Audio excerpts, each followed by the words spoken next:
Hello everyone. UP TET की exam की हम प्रिपरेशन कर रहे हैं। इसमें आपका ये सिविक्स वाला पोर्शन चल रहा है, नागरिक शास्त्र। इसमें ऑलरेडी मैं 7 क्लासेस ले चुकी हूँ।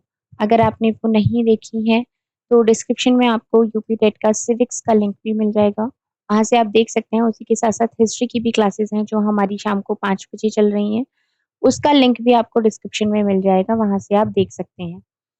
सबसे इम्पोर्टेंट इसमें एक बात आती है जो लास्ट क्लास में हमने किया था, वो था आपका व्यवस्थापिका के बारे में कि कानून किस तरीके से बनाए जाते हैं। लोकसभा हो गई, राज्यसभा हो गई, राष्ट्रपति हो गया, इन सबको मिलकर जो बनता है संघ, उसके बारे में हमने समझा था। उत्तर प्रदेश की चीजें इसमें हर चैप्टर में दी हुई है कि उत्तर प्रदेश में क्या क्या चीजें किस किस तरीके से हो रही हैं, तो आपको वो भी पता होना चाहिए। आज जो हम करने वाले हैं, आज का जो हमारा चैप्टर का नाम है वो है आपका कार्यपालिका। कार्यपालिका का सबसे बड़ा काम ही होता है जो कानून बनाए गए हैं व्यवस्थापिका के द्वारा, उनको लागू करने का काम कार्यपालिका का होता है।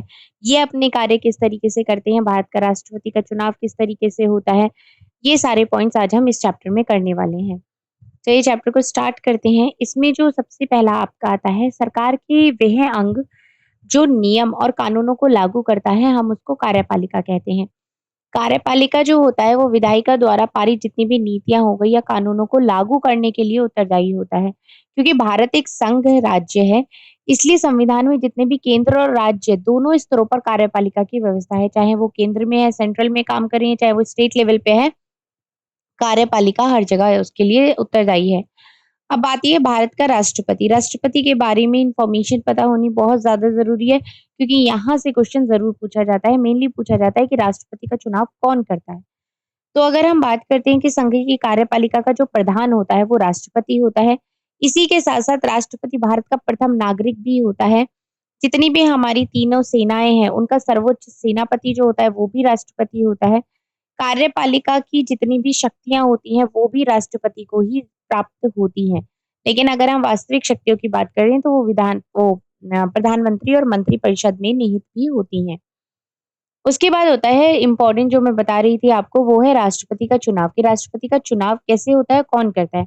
राष्ट्रपति का जो एक चुनाव होता है वो एक निर्वाचक मंडल के द्वारा किया जाता है, जिसमें वो सम्मिलित होता है। जैसे कि संसद के दोनों सदनों के सदस्य, सदनों के निर्वाचित जितने भी सदस्य होते हैं वो राष्ट्रपति का चुनाव करते हैं। अब राज्यों की विधानसभाओं और दिल्ली में पुडुचेरी के संघ राज्यों की विधान सभाओं के जितने भी निर्वाचित सदस्य होते हैं वो राष्ट्रपति का चुनाव करते हैं। अब राष्ट्रपति के कार्यकाल की बात करते हैं। राष्ट्रपति का जो कार्यकाल होता है वो 5 वर्षों का होता है, लेकिन अगर राष्ट्रपति की मृत्यु हो जाती है उसके बीच में, या वो त्याग पत्र दे देते हैं किसी कारणवश, तो उनका जो उस टाइम पे जो काम है वो उपराष्ट्रपति को दे दिया जाता है। अब इससे अलग क्या, अगर हम बात करते हैं तो जितने भी हमारे राष्ट्रपति हो गए, संविधान के प्रावधानों का उल्लंघन करे तो उसे संसद के द्वारा महाभियोग की प्रक्रिया से हटाया भी जा सकता है। और हटाने का जो प्रस्ताव है वो संसद के किसी भी सदन में आप रख सकते हैं।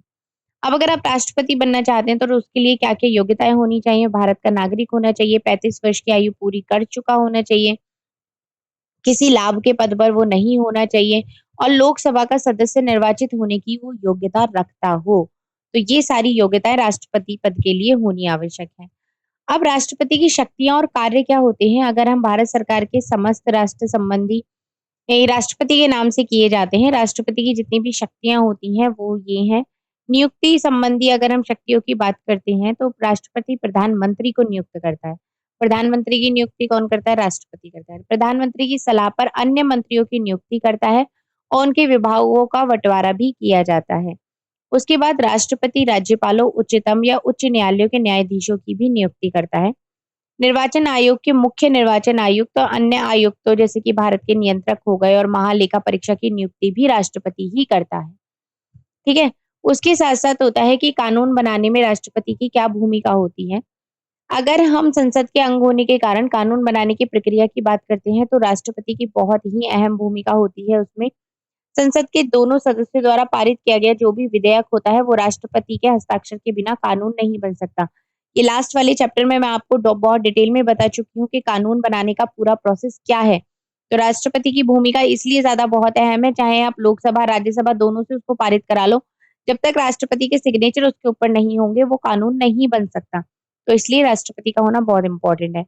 यदि संसद के दोनों सदस्यों में विधेयक पारित हो भी जाए और राष्ट्रपति हस्ताक्षर करने से मना कर दे तो भी वो वापस लौटा दिया जाएगा, लेकिन उसको आप पारित नहीं कर सकते हैं। अब किसी भी राज्य के राज्यपाल द्वारा कोई भी विधेयक राष्ट्रपति के पास स्वीकृति हेतु भेजा जाता है। ऐसी स्थिति में राष्ट्रपति विधेयक पर अपनी स्वीकृति दे सकता है और बोल सकता है कि आप इस पर वापस से एक बार डिस्कशन करके फिर लेकर आइए। अब उसके बाद आती है क्षमा दान की शक्ति। राष्ट्रपति की शक्तियों की बात चल रही है। राष्ट्रपति मृत्युदंड अन्य दंड द्वारा प्राप्त व्यक्तियों को क्षमा कर सकता है। दंड को कुछ समय के लिए स्थगित और परिवर्तित भी कर सकता है। अगर किसी को पनिशमेंट मिली हुई है तो राष्ट्रपति उसको क्षमा भी कर सकता है और कुछ समय के लिए अपने जो एक तरीके से उसका जो निर्णय है उसको चेंज करने के लिए भी टाइम दे सकता है। अब राष्ट्रपति इन क्या-क्या शक्तियों का प्रयोग कर सकता है, जैसे कि युद्ध हो गया, बाहर से किसी ने आक्रमण कर दिया, सशस्त्र विद्रोह की स्थिति में राष्ट्रीय आपात घोषित कर सकता है। राज्यों में संवैधानिक तंत्र विफल होने पर राष्ट्रपति शासन किया जा सकता है। वित्तीय संकट के समय भी वित्तीय आपात घोषित किया जा सकता है। अब उसके बाद आते हैं भारत के उपराष्ट्रपति के बारे में।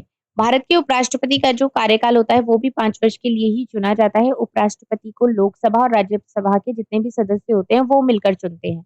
अब उपराष्ट्रपति राज्यसभा का पदेन सभापति होता है। राष्ट्रपति की अगर अनुपस्थिति है तो उस समय पर जो उसका कार्य भार जो संभालता है वो उपराष्ट्रपति ही संभालता है। अब उपराष्ट्रपति पद के लिए क्या-क्या योग्यताएं होनी चाहिए? भारत का नागरिक होना चाहिए, 35 वर्ष की आयु पूरी कर चुका होना चाहिए, किसी लाभ के पद पर नहीं होना चाहिए, राज्यसभा का सदस्य बनने की योग्यता रखता हो। अब उपराष्ट्रपति अपनी मर्जी से त्याग पत्र अपना राष्ट्रपति को दे सकता है अथवा राज्यसभा के प्रस्ताव पर लोकसभा की सहमति से उसको हटाया भी जा सकता है। ये हो गया राष्ट्रपति उपराष्ट्रपति के बारे में। अब जो आता है वो है आपका प्रधानमंत्री और मंत्रिपरिषद। राष्ट्रपति ऐसे व्यक्ति को ही प्रधानमंत्री की चुनता है जिसे लोकसभा में बहुमत प्राप्त होती है। यदि वह संसद के किसी भी सदन का सदस्य नहीं है तो पद धारण की स्थिति में 6 महीने के अंदर किसी भी सदस्य का उसके लिए सदस्य बनना आवश्यक होता है। अब आमतौर पर अगर हम बात करते हैं तो राजनीतिक दलों के सदस्य चुनाव लड़ते हैं।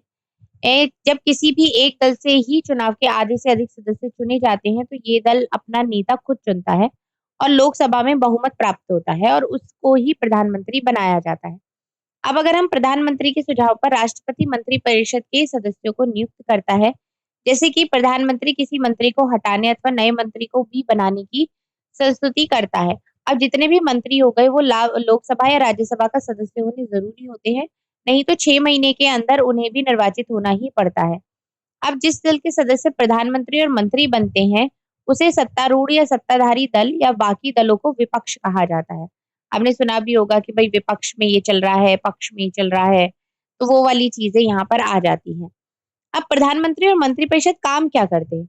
संसद के द्वारा जितने भी कानून और नीतियों को देश में लागू करने की जिम्मेदारी होती है, वो प्रधानमंत्री और मंत्रिपरिषद की होती है।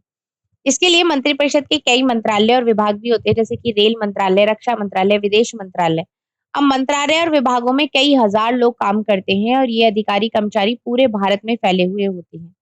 इन सब कामों के लिए कई हजार करोड़ रुपए भी खर्च होते हैं। एक विभाग में साल भर में सैकड़ों करोड़ रुपया खर्च करता है और इसकी जो पूरी जिम्मेदारी होती है वो केंद्रीय मंत्रिपरिषद और प्रधानमंत्री की होती है कि कहाँ कहाँ पर कितना खर्चा होना है और कहाँ पर क्या चीज जानी है।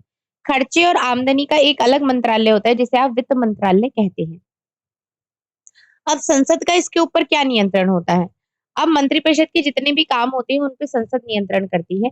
मतलब मंत्रिपरिषद और प्रधानमंत्री अगर ठीक से काम ना करे तो उन्हें लोकसभा द्वारा हटाया जा सकता है और इन्हें हटाने के लिए लोकसभा में अविश्वास प्रस्ताव पेश किया जाता है और अगर इस प्रस्ताव को बहुमत मिल जाती है तो प्रधानमंत्री सहित मंत्रिपरिषद को इस्तीफा देना पड़ता है। अब अगर हम इससे अलग भी बात करते हैं तो संसद और लोकसभा राज्यसभा में और भी अलग तरीके के नियंत्रण होते हैं, जैसे कि मंत्रियों से सवाल पूछ सकते हैं, जानकारी मांग सकते हैं, किसी सवाल का जवाब देने से या जानकारी देने से अगर वो इनकार नहीं कर सकता, गलत जवाब दे सकता है, तो मतलब किसी भी विषय पर मंत्रिपरिषद का ध्यान आकर्षित कर सकते हैं, बजट पर टिप्पणी कर सकते हैं, उसमें संशोधन का सुझाव भी दे सकते हैं। तो ये जितने भी कार्य होते हैं मंत्रिपरिषद के कार्यों पर संसद नियंत्रण रखती है। अब इसके बाद आ जाता है कि उत्तर प्रदेश में क्या-क्या चीजें होती हैं। हमारे प्रदेश में कार्यपालिका राज्यपाल, मुख्यमंत्री, मंत्रिपरिषद से मिलकर बनती है। पहला पॉइंट, राज्यपाल की नियुक्ति राष्ट्रपति करता है। ये क्वेश्चन बहुत बार आता है कि राज्यपाल की नियुक्ति कौन करता है? राज्यपाल की नियुक्ति राष्ट्रपति करता है। किसकी नियुक्ति कौन करता है, ये आपके नोट्स में जरूर लिखा होना चाहिए, क्योंकि यहाँ से क्वेश्चन जरूर आता है। अब राष्ट्रपति उसी व्यक्ति को राज्यपाल नियुक्त करता है जो भारत का नागरिक होता है, जो 35 वर्ष की आयु पूरी कर चुका होता है। उसके बाद राज्य लोक सेवा आयोग के अध्यक्ष हो गए, सदस्य हो गए, राज्य के महाधिवक्ता हो गए, एवं राज्य विश्वविद्यालयों के जितने भी कुलपति होते हैं, उनकी जो नियुक्ति करता है वो राज्यपाल करता है। राज्यपाल और उसके कार्यों में सहायता हो गई, सलाह देने के लिए भी एक मंत्रिपरिषद होती है, जिसका प्रधान मुख्यमंत्री होता है। ठीक है, राज्यपाल विधानसभा के बहुमत प्राप्त करने वाले व्यक्ति को मुख्यमंत्री नियुक्त करता है, और मुख्यमंत्री की सलाह पर ही राज्यपाल मंत्रिपरिषद के सदस्यों की नियुक्ति करता है। मुख्यमंत्री और मंत्रिपरिषद के सदस्य ज्यादा से ज्यादा विधानसभा के कार्यकाल 5 वर्ष तक अपने पद पर रह सकते हैं। अगर अविश्वास प्रस्ताव पारित हो जाए तो 5 वर्ष से पहले भी उनको हटाया जा सकता है। तो होप सो ये चैप्टर आपको बहुत अच्छी तरीके से समझ में आ गया होगा। अगर इस चैप्टर से रिलेटेड कोई डाउट है तो वो आप कमेंट में पूछ सकते हैं। इसके कुछ प्रश्न उत्तर यहाँ पर कुछ हैं, जैसे कि हमारे देश में कानून किसके द्वारा लागू किया जाता है। कानून बनाए व्यवस्थापिका के द्वारा जाते हैं, लेकिन अगर हम कानून को लागू करने की बात करते हैं तो कार्यपालिका के द्वारा होता है। मंत्रिपरिषद पर नियंत्रण कैसे रखा जाता है, अभी मैंने ऊपर सारी चीजें समझाई थी। राष्ट्रपति को कैसे हटाया जाता है, गठन कैसे किया जाता है। तो इस चैप्टर को आप एक बार जरूर से रिकॉल करिएगा, आपको सारी चीजें बहुत अच्छी तरीके से क्लियर हो जाएंगी। चलिए मिलते हैं हमने नेक्स्ट चैप्टर में। अगर कोई डाउट है तो आप पूछ लीजिएगा। वीडियोस हेल्पफुल लग रही हैं तो चैनल को सब्सक्राइब जरूर करें। Thank you so much.